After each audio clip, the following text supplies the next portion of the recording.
শুটকির শিরা দিয়ে গরম গরম ভাত ইফতার টাইমে ও সেই স্বাদ। আসসালামু আলাইকুম, সবার কিতা অবস্থা? আশা করি সবাই খুব বেশি ভালো আছেন। আমি আলহামদুলিল্লাহ ভালো আছি।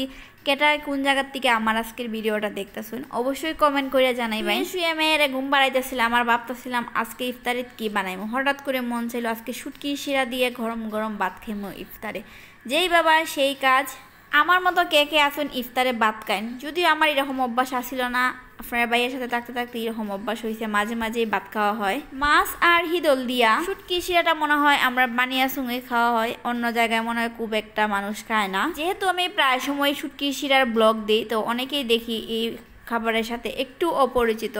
ওইটার দিকে আমার মনে হয়েছে যে অনেক জায়গায় হয়তো এই খাবারটা খাওয়া হয় না, তো আপনার এলাকায় খাওয়া হয় কিনা একটু কমেন্ট করে জানাইবেন। রাঁধুনি আর শীতল শুটকি যদি বালা হয় তাহলে কিন্তু শুটকি সেরাও অনেক বেশি মজা হয়। আপনারা যারা একবারও খাইছেন না, একবার ট্রাই করে দেখবেন। তাতে যদি একটা নাগামরিচ দিতে পারেন বা বোম্বাই মরিচ যেটা, তাইলে কিন্তু আরও স্বাদ বাড়ে। আমি যে আপনার সাথে এরকম রেসিপি শেয়ার করি, আমি কিন্তু কেউ কাছ থেকে রান্না শিখছি না, নিজের মতো করে রান্না বান্না করি। আর প্রথম দিকে আদিলের বাবার কাছে জিগাইতাম, ওইটা অনুযায়ী আদিলের বাবার কাছ থেকে আমার রান্নার হাতে করি। তবে ইউটিউব থেকে এখন অনেকে অনেক কিছু শিখে। ইউটিউবে রান্না বান্না ভাই আমার পোষায় না, আমি আমার নিজের মতো করে রান্না করি। হয়তো একটু লবণ কম বেশি হইতে পারে, নাইলে আলহামদুলিল্লাহ আমার রান্না ভালোই। আজকে পর্যন্ত যারা আমার হাতে রান্না খাইছে তারা খারাপ কইছে না।